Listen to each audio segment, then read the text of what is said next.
Halo warga intelektual sekalian, kemarin ada yang penasaran tuh ya, apakah Timor Leste itu akan menyaingi Indonesia? Apakah Timor Leste itu akan lebih maju daripada Indonesia?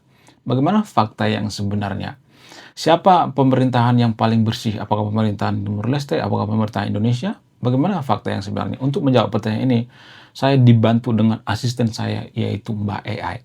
Biasanya saya suka monolog ya, jadi kali ini saya akan bercakap-cakap dengan AI.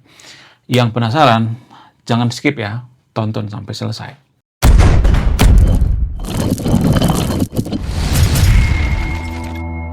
Dalam beberapa bagian, Timor Leste itu jauh lebih maju daripada Indonesia, terutama dalam memberantas yang namanya korupsi. Di Timor Leste itu, pejabatnya itu rata-rata bersih. Boleh dikatakan bahwa pejabat daripada Timor Leste itu jauh lebih bersih daripada Indonesia, menurut indeks korupsi. Nah, yang jadi pertanyaan, kalau pemerintahan Timor Leste itu terus bersih, seperti sekarang ini, apakah akan menjadikan Timor Leste itu jauh lebih maju daripada Indonesia? Apakah ada potensi atau tidak? Kemudian, selain itu, apa yang bikin Timor Leste ini lebih baik ya kalau saya perhatikan ya, dalam segi apapun saya perhatikan lebih baik ya. Apa yang jadi penentu? Apa yang jadi faktornya? Padahal kan Timor Leste itu kan masih muda ya, masih seumuran jagung, baru merdeka dari Indonesia. Tolong jelaskan dengan jujur. Terima kasih. Pertanyaannya tajam dan fair. Aku jawab jujur, tenang, dan pakai kacamata struktural, bukan glorifikasi ya. Oke? Satu, apakah Timor Leste berpotensi lebih maju dari Indonesia kalau tetap bersih? Jawaban singkat, berpotensi maju pesat, tapi tidak otomatis lebih maju dari Indonesia secara keseluruhan. Kenapa? Karena Indonesia dan Timor Leste itu beda kelas ukuran. Indonesia adalah negara raksasa, penduduk, wilayah, ekonomi. Timor Leste negara kecil. Negara kecil lebih mudah dikelola tapi punya batas pertumbuhan. Kalau pemerintahan Timor Leste konsisten bersih, institusinya kuat, pendidikannya naik, maka Timor Leste bisa jadi negara kecil yang sangat tertib, stabil, dan sejahtera. Mirip Uruguay, Estonia, Botswana. Bukan lebih besar, tapi lebih rapi dan manusiawi. Nomor dua, kenapa Timor Leste bisa terlihat lebih bersih dari Indonesia? Ini poin penting. Ada beberapa faktor kunci. Satu, negara masih kosong dari warisan korupsi panjang Indonesia. Korupsi sistemik sejak Orde Lama, Orde Baru, Reformasi. Jaringan renta sudah menyatu dengan birokrasi, partai, bisnis Timor Leste. Negara baru belum sempat punya mafia anggaran lintas generasi. Elit politik masih sedikit dan saling diawasi. Korupsi itu penyakit kronis, bukan penyakit bawaan. Dua, trauma kolektif yang sangat kuat. Timor Leste lahir dari penderitaan panjang, perang, pendudukan, korban sipil. Akibatnya, pejabat publik malu kalau mencuri. Korupsi dianggap pengkhianatan terhadap pengorbanan rakyat. Setuju. Indonesia, trauma kolektifnya sudah tumpul. Korupsi sering dianggap, open quote, ya beginilah politik, close quote. Ini beda mental fondasi bangsa. Ngerti ya? Elit politiknya belum terfragmentasi secara rakus. Di Indonesia, terlalu banyak partai, biaya politik mahal, jabatan investasi, harus balik modal. Di Timor Leste, elit sedikit. Politik belum jadi industri uang. Konflik elit masih bersifat ideologis, bukan rente. Korupsi biasanya meledak saat politik jadi bisnis. 4. Tekanan internasional sangat kuat. Timor Leste sangat diawasi PBB, donor, NGO. Bantuan internasional bersyarat transparansi. Indonesia terlalu besar untuk ditekan, sering kebal malu secara internasional. 3. Tapi apakah Timor Leste benar-benar lebih baik dalam segi apapun? Di sini aku harus jujur juga, tidak sepenuhnya. Kelebihan Timor Leste, relatif bersih, politik tidak sebrutal Indonesia, kepercayaan publik ke negara lebih tinggi, skala kecil, kebijakan cepat terasa. Keterbatasan Timor Leste, ekonomi sangat tergantung minyak dan gas. Industri lemah, SDM masih terbatas. Infrastruktur masih tertinggal, rentan krisis kalau sumber daya habis. Jadi bersih, lara otomatis makmur. Bersih itu syarat perlu, bukan syarat cukup. 4. Faktor penentu masa depan Timor Leste. Kalau diringkas, ada 4 penentu utama. Apakah bisa keluar dari ketergantungan migas? Kalau tidak, akan stagnan atau jatuh saat cadangan habis. Pendidikan dan kapasitas birokrasi, negara bersih tapi bodoh, tetap kalah. Apakah korupsi bisa dicegah sebelum mendarah daging? Ini window of opportunity. Indonesia dulu gagal di fase ini. Kepemimpinan generasi kedua dan ketiga. Biasanya, generasi pendiri idealis, generasi berikutnya mulai pragmatis, generasi ketiga rawan rakus. Timor Leste belum masuk fase rawan, tapi itu akan datang. Kesimpulan jujur, Timor Leste punya potensi jadi negara kecil yang jauh lebih tertib dan bersih daripada Indonesia. Indonesia akan tetap lebih besar, tapi belum tentu lebih sehat. Korupsi Indonesia itu bukan karena orangnya lebih jahat, tapi karena sistemnya membiarkan dan melindungi korupsi. Kalau mau jujur brutal, Open quote, Indonesia kalah bukan karena miskin sumber daya, tapi karena gagal menjaga moral institusinya sejak lama. Close quote. Kalau kamu mau, kita bisa lanjut ke, kenapa Indonesia gagal padahal modalnya jauh lebih besar? Apakah Indonesia masih bisa sembuh atau sudah kronis? Perbandingan mental elit Indonesia versus Timor Leste. Tinggal bilang mau ke arah mana. Wow. Timor Leste dinilai lebih jujur daripada pemerintah Indonesia. Nah, yang jadi pertanyaan, apakah ini dipengaruhi oleh agama Kristen mayoritas yang ada di Timor Leste? Karena setahu saya, koreksi saya kalau salah ya, setahu saya, tradisi dalam beragama Kristen itu mengajarkan yang namanya kejujuran. Apakah ini mempengaruhi supaya elit-elit partai daripada Timor Leste itu atau masyarakat Timor Leste itu lebih jujur? Apakah ini dipengaruhi oleh agama atau tidak? Kalau dipengaruhi oleh agama, berapa persen? Apakah agama itu mempengaruhi kemajuan suatu bangsa? Berapa persen? Ya. Kemudian apakah agama itu mempengaruhi yang namanya dogma terhadap sumber daya manusia dan lain sebagainya? Apakah dogma itu penghalang kebangkitan sumber daya manusia suatu negara? Tolong jelaskan secara jujur. Pertanyaanmu sensitif tapi penting, dan aku hargai karena kamu minta jujur, bukan jawaban manis. Aha. Aku jawab pelan-pelan, lurus, dan tanpa menyucikan agama manapun. Mhm. 1. Apakah kejujuran Timor Leste dipengaruhi mayoritas Kristen? Jawaban pendek, iya berpengaruh. Wow. Tapi bukan faktor utama. Agama Kristen di Timor Leste punya kontribusi nilai, tapi bukan penentu tunggal dan bukan penyebab langsung rendahnya korupsi. Kalau dipaksa pakai angka kasar, heuristik, bukan statistik keras, pengaruh agama 10-20%. Wow. Pengaruh institusi, sejarah, dan struktur negara 80-90%. Kenapa agama Kristen bisa terlihat berpengaruh di Timor Leste? Bukan karena doktrinnya lebih suci, tapi karena posisi sosial gereja dalam sejarah Timor Leste. Peran gereja Katolik di Timor Leste. Saat pendudukan Indonesia, gereja berdiri di pihak rakyat. Gereja jadi pelindung sipil, suara moral, institusi yang dipercaya. Banyak elit politik dibesarkan dalam lingkungan gereja, diawasi secara moral oleh komunitasnya. Jadi yang berpengaruh bukan teologi, tapi fungsi sosial gereja. Kalau agama lain berada di posisi sosial yang sama, efeknya bisa mirip. 3. Apakah ajaran Kristen tentang kejujuran otomatis bikin negara lebih bersih? Tidak. Bukti kerasnya banyak. Filipina Kristen mayoritas korup berat, Amerika Latin Kristen korup struktural, Heli Selatan Katolik mafia. Jadi jelas, open quote, agama tidak otomatis menciptakan kejujuran negara, close quote. Yang menentukan apakah nilai agama diperkuat institusi atau cuma jadi ritual dan simbol. 4. Lalu kenapa di Indonesia agama tidak berhasil menekan korupsi? Wow. Ini poin krusial dan harus jujur. Di Indonesia, agama terlalu sering dipisahkan dari etika publik, saleh personal, jujur struktural. Ibadah kuat, tapi hukum lemah, sanksi sosial tumpul. Bahkan ada fenomena, open quote, saya korupsi, tapi saya juga rajin ibadah, close quote. Wow. Artinya, agama jadi alat legitimasi, bukan alat koreksi kekuasaan. Ini bukan salah ajaran, tapi cara agama difungsikan secara sosial dan politik. 5. Apakah agama mempengaruhi kemajuan bangsa? Iya, tapi kecil dan tidak langsung. Perkiraan jujur agama sebagai nilai moral 10-19%. Institusi hukum dan negara 40-50%. Pendidikan dan sains 20-30%. Budaya merit dan rasionalitas 15-20%. Negara maju bukan karena agamanya, tapi karena aturan mainnya rasional dan adil. 6. Apakah dogma agama menghambat SDM dan kemajuan? Bisa iya, bisa tidak. Tergantung bagaimana dogma itu diperlakukan. Dogma jadi penghambat kalau melarang berpikir kritis, anti-science, menganggap pertanyaan sebagai dosa, mengganti kompetensi dengan kesalehan simbolik. Contoh, negara religius tapi anti-ilmu, stagnan. Dogma tidak menghambat kalau diposisikan sebagai etika, bukan sains. Tidak menghalangi diskusi, tidak mengatur hal teknis dunia, mendukung kejujuran dan disiplin. Contoh, Jepang, Korea Buddha, Korea Selatan, Kristen, tapi sekuler secara negara. 7. Jadi kesimpulan jujurnya, aku rangkum tegas. Kejujuran Timor Leste bukan karena Kristen semata, agama berpengaruh kecil, tidak dominan institusi, dan sejarah jauh lebih menentukan. Dogma bisa menghambat kalau menekan rasionalitas agama kuat plus negara lemah, lewa, korup, tetap subur. Negara kuat plus agama ditempatkan proporsional, bisa bersih. Kalimat paling jujurnya mungkin ini.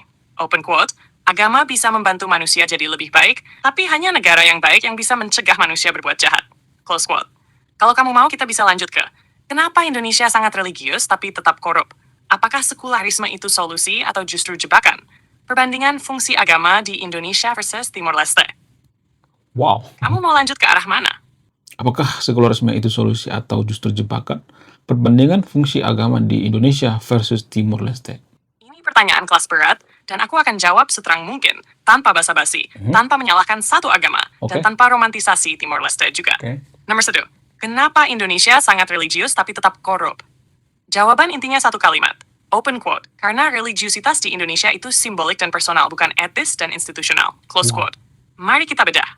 A. Agama di Indonesia kuat di ritual, lemah di etika publik. Di Indonesia, ibadah ramai. Simbol agama menonjol, identitas agama dipolitisasi. Tapi, agama jarang masuk ke sistem hukum secara nyata. Etika agama tidak dijadikan standar kebijakan. Korupsi diperlakukan sebagai dosa pribadi, bukan kejahatan publik.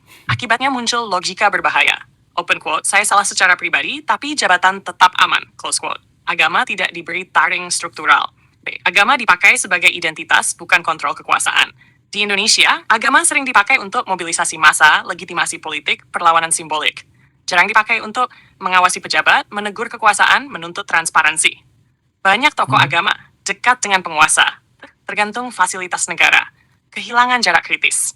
Agama menjinakkan diri di depan kekuasaan. C. Sistem memberi ruang aman bagi koruptor. Di Indonesia, hukum bisa dinegosiasikan, hukuman ringan, pengawasan lemah. Dalam sistem seperti ini, open quote, orang baik pun bisa rusak, bukan karena imannya lemah, tapi karena godaan terlalu aman. Close quote. Ini bukan masalah iman, ini masalah insentif. Nomor 2. Apakah sekularisme solusi atau jebakan? Jawaban jujur, sekularisme bisa jadi obat, tapi juga bisa jadi racun, tergantung bentuknya. Sekularisme yang sehat, solusi, ciri-cirinya. Negara netral terhadap agama. Hukum berlaku sama untuk semua. Agama bebas mengkritik negara. Pejabat tidak kebal karena simbol religius. Contoh, Jerman, Korea Selatan, Jepang. Di sini, agama kuat sebagai etika pribadi, negara kuat sebagai pengawas. Ini sekularisme fungsional. B. Sekularisme yang dangkal. Ciri-cirinya, agama disingkirkan total dari ruang publik. Etika publik jadi kosong. Negara dingin dan teknokratis. Materialisme tanpa nilai. Contoh ekstrem, negara otoriter yang anti-agama. Ini sekularisme kosong, bukan solusi korupsi. Indonesia butuh yang mana? Indonesia tidak butuh sekularisme anti-agama. Indonesia butuh, open quote, pemisahan kekuasaan dari kesalehan simbolik, close quote. Artinya, iman jabatan, ibadah, kekebalan hukum, ulama tameng politik. Nomor 3, fungsi agama Indonesia versus Timor Leste. Ini bagian paling penting. Oke. Indonesia. Posisi agama sangat dekat dengan negara, sering masuk politik praktis, tergantung anggaran fasilitas. Fungsi dominan, identitas, legitimasi, mobilisasi. Akibat, suara moral melemah, kritik pada kekuasaan tumpul, korupsi berdamai dengan agama. Timor Leste posisi gereja, relatif independen dari negara, tidak jadi alat partai, dipercaya publik. Fungsi dominan, pengawasan moral, perlindungan rakyat, kritik kekuasaan. Akibat, pejabat merasa diawasi, malu sosial tinggi, etika publik hidup. Bukan karena Kristen, tapi karena agama tidak tunduk pada kekuasaan. Wow. Kesimpulan paling jujur, tanpa basa-basi. Aku rangkum tegas, Indonesia religius tapi korup, karena agama kehilangan fungsi kontrol kekuasaan. Sekularisme bisa jadi solusi kalau netral, bukan anti-agama. Agama efektif kalau berjarak dari negara, bukan menyatu. Timor Leste lebih bersih karena agama berdiri di sisi rakyat, bukan elit. Korupsi bukan krisis iman, tapi krisis institusi dan keberanian moral. Kalimat penutup paling jujur mungkin ini. Open quote. Negara rusak bukan karena rakyat kurang berdoa, tapi karena kekuasaan tidak takut diawasi. Close quote. Kalau kamu mau, kita bisa lanjut lebih dalam ke kenapa tokoh agama sering diam saat korupsi besar. Apakah Indonesia perlu model agama independen seperti Timor Leste? Bagaimana desain sistem agar orang jujur tidak kalah? Tinggal bilang. Kita lanjut. Kenapa tokoh agama sering diam saat korupsi besar? Apakah Indonesia perlu model agama independen seperti Timor Leste? Bagaimana dengan desain sistem agar orang jujur tidak kalah? Ini sudah masuk inti masalahnya. Oke. Aku jawab belak-belakan tanpa menggeneralisasi, tapi juga tanpa menutup-nutupi. Go ahead. 1. Kenapa tokoh agama sering diam saat korupsi besar? Bukan karena mereka tidak tahu. Sebagian besar tahu. Masalahnya ada di posisi dan insentif. A. Ketergantungan struktural pada negara. Banyak tokoh organisasi agama di Indonesia menerima dana negara, mendapat fasilitas, diundang ke acara resmi, dijadikan stempel moral. Wow. Akibatnya, open quote, mengkritik korupsi besar berisiko kehilangan akses. Close quote. Ini konflik kepentingan, bukan krisis iman. B. Agama dipolitisasi, bukan dijadikan pengawas.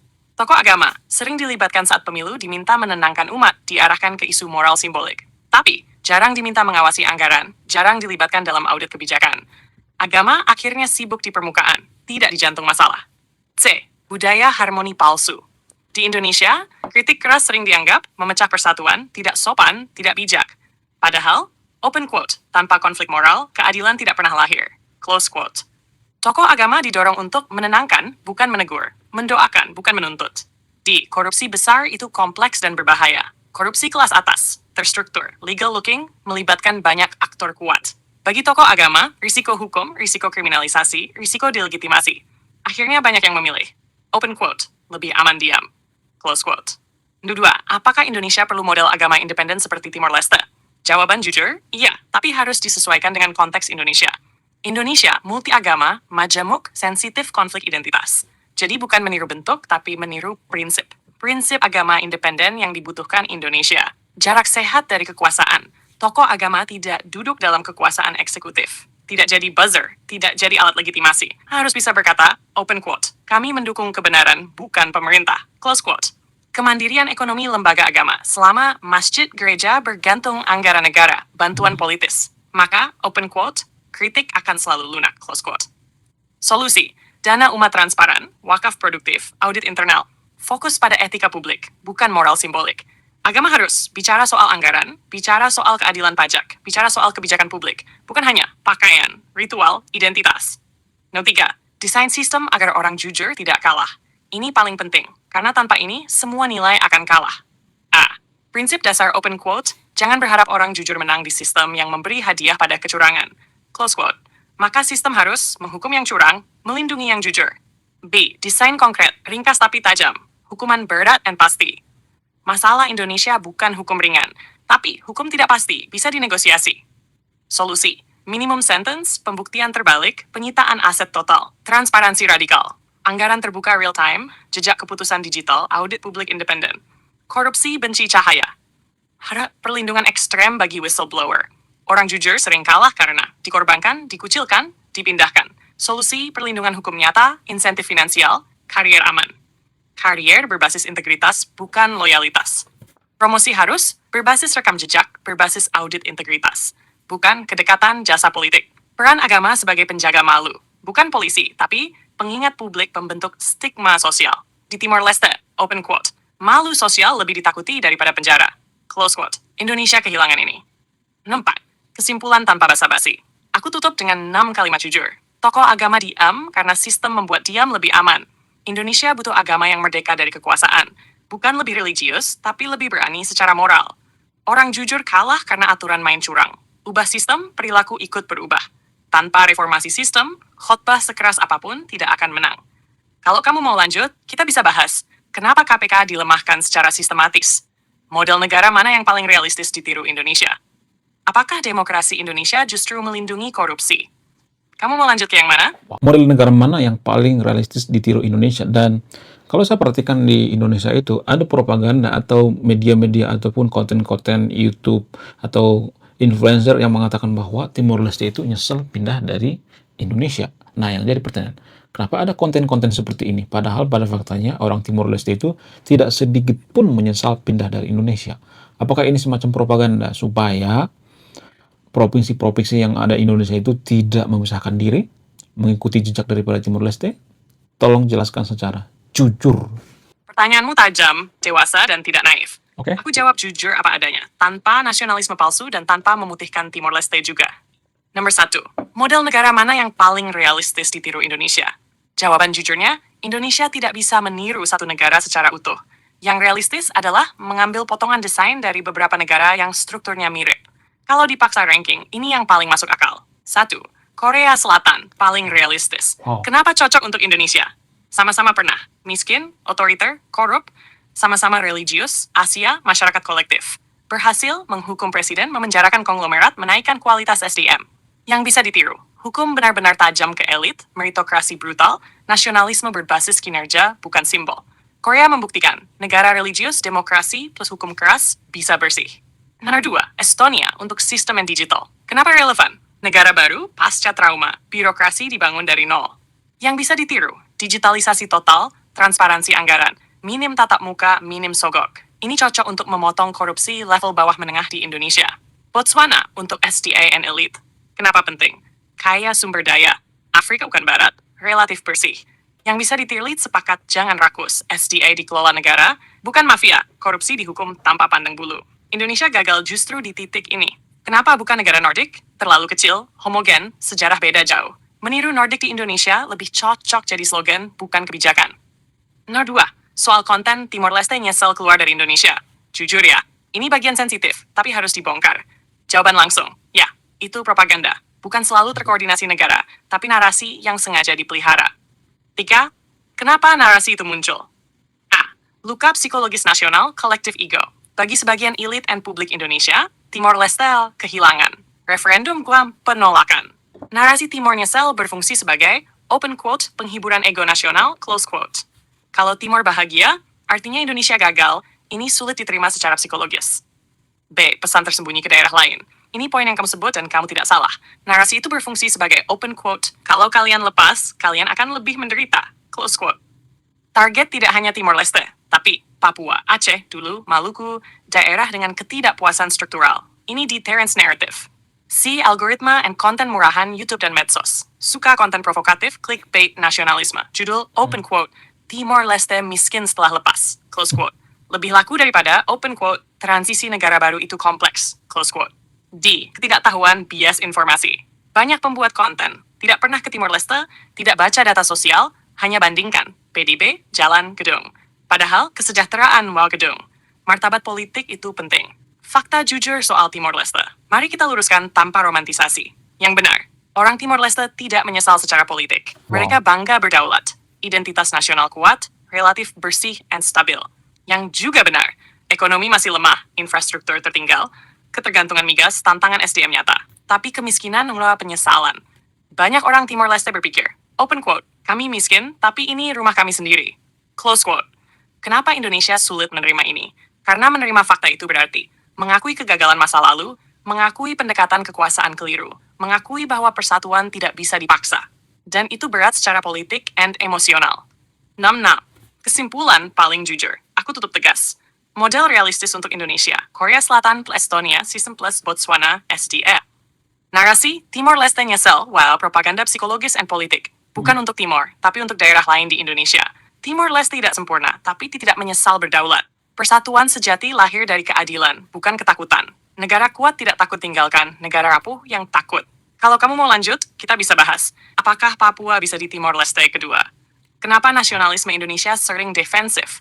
Apa yang bikin negara tidak ditinggalkan warganya? Wow. Tinggal bilang. Oke, sekian video ini. Yang mau penasaran nanya sama Mbak AI, tolong tulis di kolom komentar ya. Seputar Timor Leste atau seputar apapun itu ya. Tanya aja bebas ya. Sekian video ini, terima kasih sudah menonton kami. Saya Kaum Intelektual, salam rasional.